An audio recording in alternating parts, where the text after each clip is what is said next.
Hello, my name is Mike Harris. I'm a fire prevention specialist with your Irving Fire Department. This class is going to be on fire extinguishers. And probably by the time I get through with it, more than you really wanted to know about a fire extinguisher, I'm sure.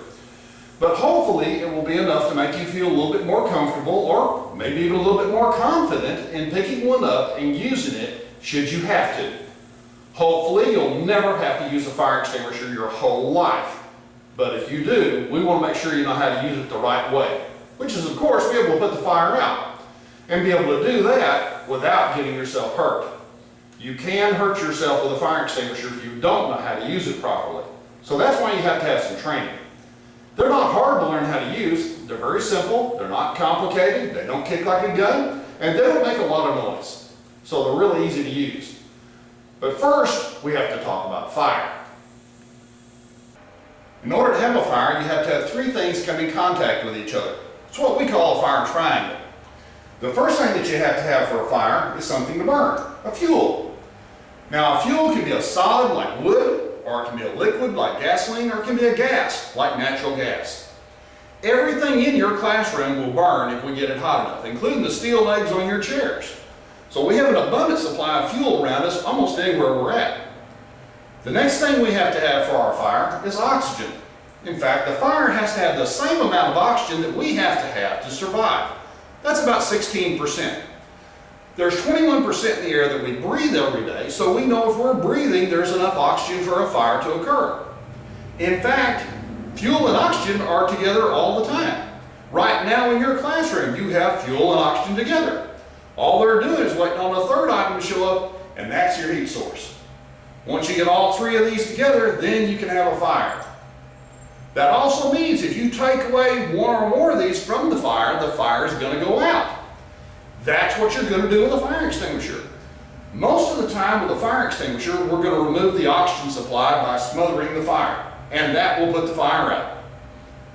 If you have a different type of fire extinguisher, it could cool the fire down and take the heat away from it, and that will put the fire out. If you get a different type of fire extinguisher from those, you could actually do both at the same time, and that is very effective at extinguishing fires. Fire itself is divided up into 5 different classes according to what kind of material is involved in the fire. In other words, what's burning. Each one of the 5 classes has a symbol that represents it on the label of the fire extinguisher, such as Class A. Class A uses an A in a triangle or a picture of a trash can with a fire around it. Now, Class A is ordinary solid combustible materials such as wood, paper, cardboard, plastics, rubber, or even your clothes. Very plentiful material. It's everywhere, including in our homes. That's why we fight so many fires in Class A material. It's so plentiful. Class B uses a B in a square or a picture of a gasoline can with a fire around it. Now, Class B is anything that's liquid that will burn, such as gasoline, kerosene, alcohol, paints, varnishes, thinners, any kind of flammable or combustible liquid. Class C uses a C in a circle or a picture of an electrical plug with a fire around it. Now, this is not actually a material that's burning. This represents a hazard within the fire. If you have an appliance or a piece of equipment that is on fire that has electricity going into it or through it, you want to make sure that what you're using to extinguish the fire will not conduct the electricity back to you and shock you or electrocute you. The Class C on the fire extinguisher simply tells you that the contents of the fire extinguisher won't conduct electricity, so it's safe to use around any electrically energized equipment. In fact, that's the only thing they judge a Class C fire extinguisher on, is that it won't conduct electricity. Class D has only one symbol for it, and that's a D and a star because it's very special. Class D is a combustible metal like magnesium or sodium. In fact, these metals will burn better than wood. They burn so well they will burn underwater, which makes them very difficult to extinguish. You have to have special chemicals to be able to put these fires out. And the good news is you're not going to run into this very often, if at all, in your lifetime.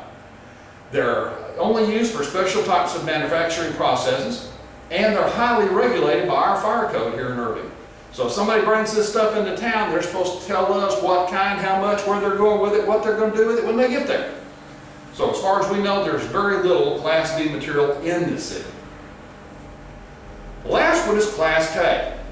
It only has one symbol for it, but that's a very special symbol. One of the most obvious I think they've ever put on a fire extinguisher. It's easy to tell this is for cooking fires. Now, the number one cause of residential fires is unattended cooking. So don't leave your cooking unattended. That's not why they made this fire extinguisher though. This is for commercial cooking operations, such as Burger King or McDonald's, someplace like that. It has a large amount of oil, such as in a deep fryer for French fries. If that amount of oil gets hot enough to catch on fire, you need a special fire extinguisher to put it out, and that's the Class K. So the only place you're going to see a fire extinguisher with this symbol on it is going to be in a commercial cooking operation. Now there are fire extinguishers out on the market that will cover one class of fires only, such as Class A. There are some that will cover two classes, such as AB or BC. And there are some fire extinguishers out there, the most common type that is, that will cover A, B, and C classes of fires. Now this is the most that you can get out of one fire extinguisher. There are no fire extinguishers out there that will cover all 5 classes. Now with those classes in mind, we're going to take a look at some fire extinguishers. I like to show fire extinguishers during my class because, well, I want to show you some fire extinguishers you might actually have to use someday. And I want you to get used to looking at the label on the fire extinguisher because, like I said before, they don't all work on every fire. So you've got to be able to check that label. First one we're going to look at is this big silver can. Now, this is a stored pressure water can. This type of fire extinguisher is going to have 2.5 gallons of ordinary water inside. There's nothing special about the water. No extra additives or anything. Little antifreeze that they're going to hang it outside so it won't freeze in the wintertime. They have to have some way to make the water come out, so this is pressurized with compressed air. That's what shows up on the pressure gauge up here. It's kind of like filling up a basketball or a car tire or something. Anyway, water is very effective on Class A fires. Wood, paper, cardboard, you remember from our before. This is very effective on it because it soaks into it, cools it down, takes the heat away from it, puts the fire out, and keeps it out. Okay? That's why we use so much water. We fight a lot of Class A fires.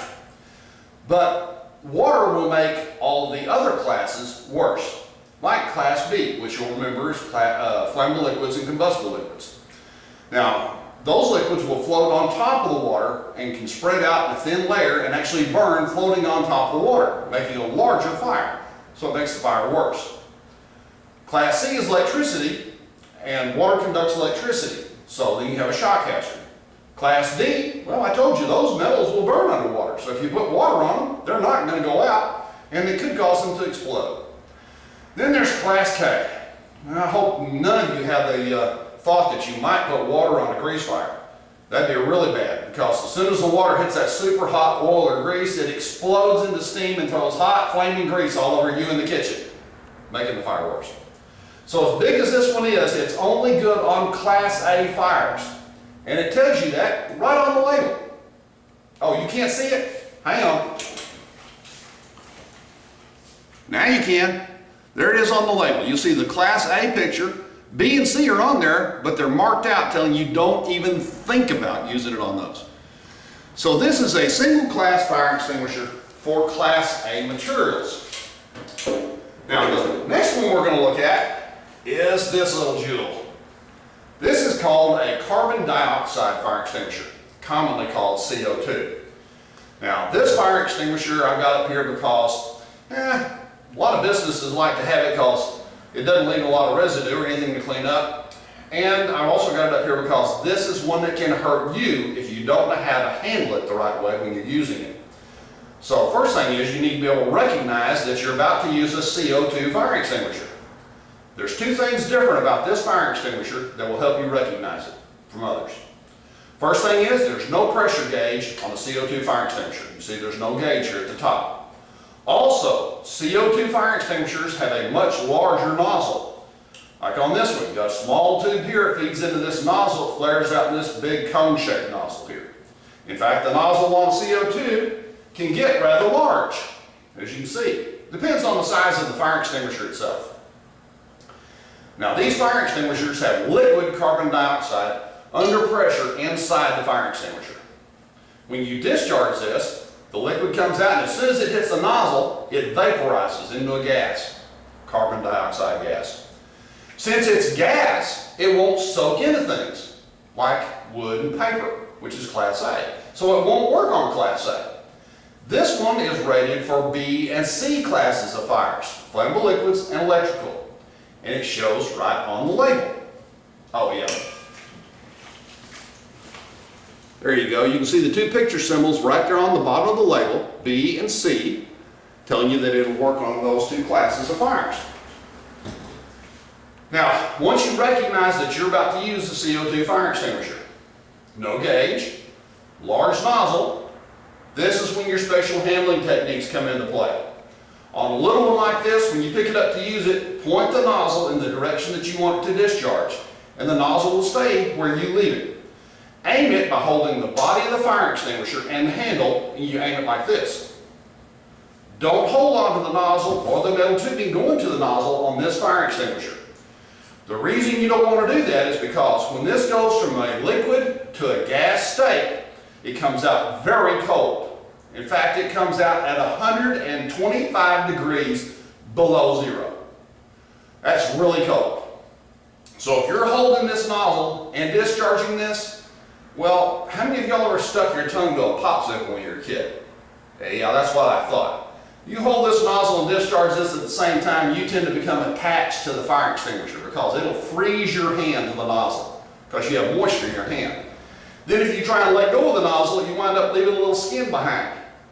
Now, so you don't have to worry about that boo-boo. Recognize the fire extinguisher.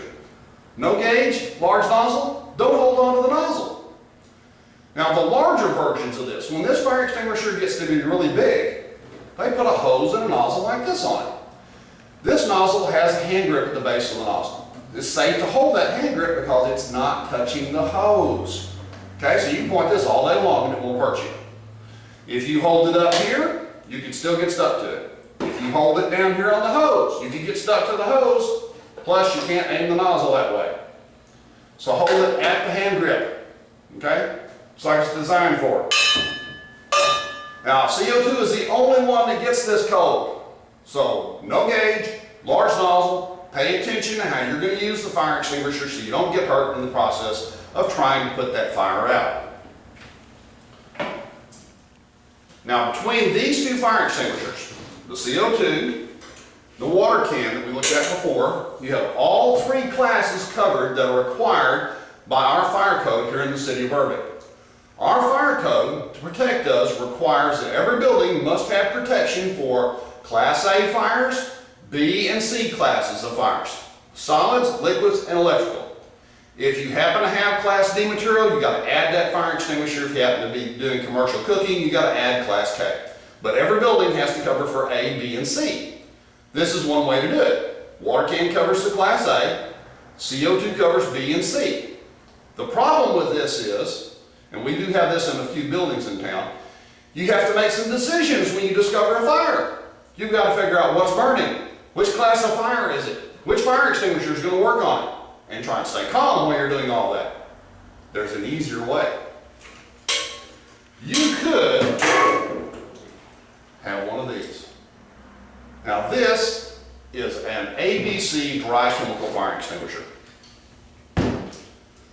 Right on the label it has ABC down this side, ABC down this side, and all three picture symbols on it. I know, you can't see it. But now you can. Look at that, right there on the label, ABC down the side, all three picture symbols down here. So that label tells you 3 times that this fire extinguisher will put out any fire in your school, provided the fire is small enough. In fact, this fire extinguisher will put out more fire than both of the other 2 fire extinguishers I showed you because of the chemicals inside it. This powder, it's a very fine dry powder, it's ammonium phosphate. It's very effective on all 3 classes of fires. It actually sticks to Class A material, coating it and shutting off the oxygen supply, smothering it. Remember our fire triangle. Does the same thing for the liquids, and it won't conduct electricity, so it gets a Class C rating. So it's effective on all 3.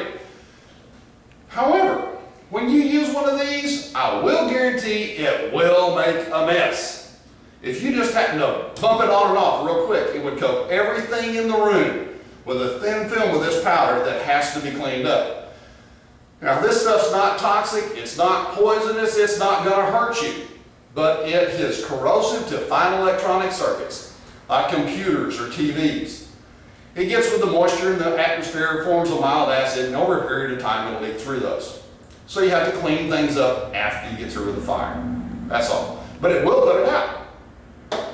Now they take that powder and they fill it completely to the top of the fire extinguisher. You got a full bottle to work with. You got to have some way to make the powder come out, so this one is pressurized with nitrogen gas. It's not as cold as the CO2, so we can hold onto this hose with no problem. Okay? That pressure shows up in this gauge here at the top. The needle should be in the green. Now, notice the difference between this one and the CO2. We'll get it back up here. This one has a gauge, CO2 does not. This one, the hose and nozzle are almost the same size, whereas on the CO2, the nozzle is a lot larger. So it's easy to see this is not a CO2, so we're safe to hold the hose on this fire extinguisher. In fact, on this one, if you don't hold this rubber hose, when you discharge this, you wind up with a little rubber hose doing a little dance, and you're not fighting a whole lot of fire if you're not actually aiming at it. So you've got to hold onto the nozzle so you can point it in the right direction. Hold it down close to the end so you can control it. Now, just because you have a fire extinguisher that looks similar to this one, it's red, it's got a gauge, it's got a hose. Don't assume it's ABC rated unless you check the label on the fire extinguisher, okay? Always check the label so you know what you're dealing with. Now, all the fire extinguishers are operated in basically the same manner. If you have a fire, or if you think you have a fire, the first thing that you need to do toward putting it out, the very first step is tell somebody about it. Either you call 911 or tell somebody else to call 911 or activate the alarm system, but get some help on the way. That way, if it's some little fire that you're sure you're going to put out, like a little trash can fire, stick gets knocked over, or the fire extinguisher won't work, you've got help on the way. Because fires can double in size every 60 seconds that you don't do something about it. You've got to get help fast. And we can get anywhere in this city in less than 5 minutes. But somebody's got to call us first. So make sure you call 911 and get some help. If you get it put out before we get there, that's great. You got somebody to come in, pat you on the back, tell you what a great job you did. But get some help. Even if you just think you have a fire, you smell smoke, you see smoke in the building, or even at home, go ahead and call 911 and get some help. Nobody's going to come down there and slap you on the wrist and say, shame on you, you didn't have a fire when we got here. We're really upset about that because we didn't get to do anything. They're not going to do that. The guys don't mind not fighting fires. And besides, they still get to play with lights and sirens all the way down to your house. Let them come and help. That's what they're paid for. Now, once you get help on the way, the next thing is you have to decide whether or not you want to try and fight the fire. That's up to you. There is no law that says you have to fight fires. Fire looks too big, fire extinguisher looks too small. Whatever the reason, you don't have to fight it. Isolate it if it's inside by shutting doors. Make sure everybody else is evacuating and make sure we've been called. But you do need to realize these things are only good on small fires anyway. No matter what size they are or what kind they are, they're only designed to fight a small fire before it gets big enough to hurt somebody, cause a lot of damage, or activate the automatic fire sprinkler system. Don't put yourself in a dangerous situation by trying to fight something that's obviously too big. We don't want you to get hurt. We just want to keep the little ones from getting any bigger. That's all. Now, once you've got help on the way and you decided you want to try and fight the fire, the next thing is take the fire extinguisher to the fire. Now, that sounds like a really simple step, but we run into people all the time that will grab the fire extinguisher off the wall or out of the cabinet, wherever they keep it at, pull the pin on it, go run it down to the fire. When they get there, it's empty. You look back behind them, there's a trail of powder all the way back down to the hook. because as soon as they got a hold of the fire extinguisher, they pulled the pin out of it. They got a really good grip on that handle so they wouldn't drop it while they ran, and they wound up discharging it as they ran. And so it was empty when they got there. Don't do anything to the fire extinguisher till you get to the fire. Just take it there. Once you get to the fire, if you're like most people, first thing you'll need to do is back up. Most people run right up on top of a fire like they're going to cook marshmallows or something. You don't need to be this close to a fire. This fire extinguisher has 200 pounds of pressure in it. It will shoot that powder 10 to 14 feet away from you. So you can get a good distance back from the fire, and it's going to make you feel safer, and it's actually going to work better. I mean, let's say you had a trash can that was on fire, and you go run up there with a fire extinguisher and stick the nozzle down the trash can and discharge 200 pounds of pressure straight into that trash can. What's going to happen? Yeah, everything in the trash can is going to fly out the room, and now you got little fires all over the room to go put out. Back up and get some distance, okay? Once you get your distance, then you can remove the pin. Every fire extinguisher has a safety device built in to keep it from being accidentally discharged. Most of them, including this little one, have pins, okay, like this. As long as the pin's in place, it cannot be discharged, all right? It's a safety. The pin is held in place by little plastic seals, okay? These seals are required to be on there. Basically, they keep the pin from falling out, but it also tells you nobody used it before you got to it, so it's like a brand new fire extinguisher. Now, these seals are very easy to break. They're very thin. If you're standing in front of a fire, you could probably take that pin and pull it out with no problem at all, not even though there was a seal on the fire extinguisher. Easiest way to do it, though, you'll notice these things twist, okay? All you have to do is twist the pin, and that breaks the seal, okay? Now, once you've broken the seal, don't forget, you still have to pull the pin out to make it work. It won't work unless you pull the pin. I've seen people do this. They break the seal and then squeeze for all they're worth, and nothing happens because they forgot to pull the pin. Don't forget to pull the pin. It won't work unless you pull it out, okay? Now, when you're trying to pull the pin, don't hold it by both levers because that pin goes between the levers and it pinches it and won't let it come out. So hold it by the bottom lever of the fire extinguisher or hold it by the body of the fire extinguisher when you pull the pin out. Now, once you pull the pin, you don't need it anymore. It's not like you're going to try and stick it back in here. So you can get rid of it. You can still carry it around without discharging because the bottom lever is just a carrying handle. The top lever is what discharges the fire extinguisher. All you have to do to discharge the fire extinguisher is just squeeze the levers and it discharges. Let up and it stops. You have control over it. You can start it and stop it whenever you want to. Now, when you're using it, you want to keep it straight up and down. Okay, that would seem pretty obvious, but we've seen people trying to turn them sideways and hide behind these things, or turn them upside down and shake them, see if they can get more to come out. It doesn't work that way. There's a little tube that runs down through the middle of every fire extinguisher, just like this one, okay? The extinguishing agent goes in at the bottom of this tube down here, and it comes up through the tube and then out the nozzle, hopefully towards your fire. So if you've got this upside down, all you're going to do is get about that much out, and that's not going to put the fire out, okay? So keep it straight up and down. Now, when you're using the fire extinguisher, don't get fancy with it. I don't want to see any of these behind the back shots or between the legs, around the ears, or under the arm, or whatever. Keep it simple. You've got to be able to see the nozzle, whether it's a short one like this or on a hose, so that you can point it in the right direction. And that's at the base of the flames, down at the bottom. Even if you got fire going from the floor to the ceiling, don't point up here. You're trying to put out the fuel. Remember our fire triangle. The fuel is always at the lowest part of the fire, always. Now, the lowest part of the fire is not always on the ground. Could be up on a tabletop or a countertop. If it is, don't shoot under it either. You've got to hit the stuff that's burning, you've got to hit all of it in order to put it out, which means you're going to have to sweep across it to cover everything. Which leads us to the little word we're going to use to remember how to use a fire extinguisher. Pass. P stands for pull the pin. That reminds you to pull the pin out. A reminds you to aim at the base of the fire. The first S is squeeze the levers together. And the second S is sweep the fire or the flames. Pull, aim, squeeze, sweep. You can operate any fire extinguisher on the market by just remembering the word pass. Now there's one more thing that you need to remember when you're using a fire extinguisher. Always keep an exit behind you.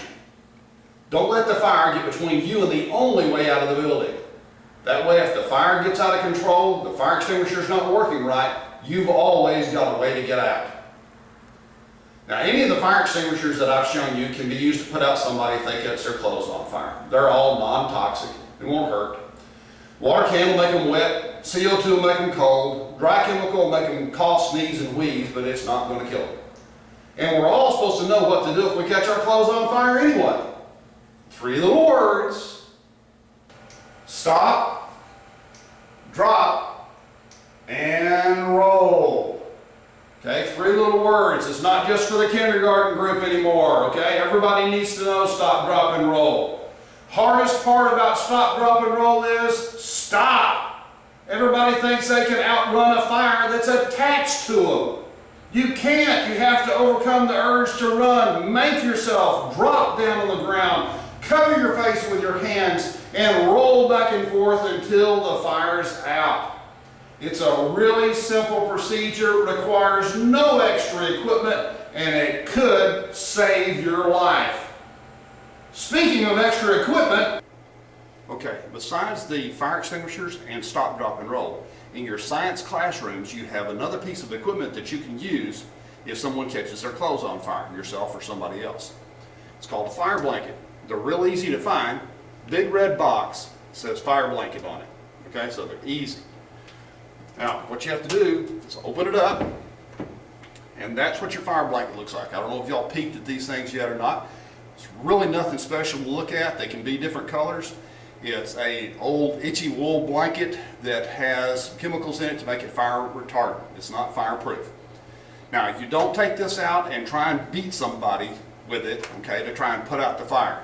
You take it out and you unfold it completely all the way out until you can wrap it completely around the victim so that you can smother the fire. Don't smother the victim. If you have to, wrap them up in it, get them on the floor and roll them back and forth in it. Anything you have to do to get that fire put out. Well, that's about all for this class. How many of y'all would like to actually use a fire extinguisher or try one out? Well, I think that'd be pretty cool. What we're going to do is let the teachers set up a time for me to come out and let you try to use a fire extinguisher.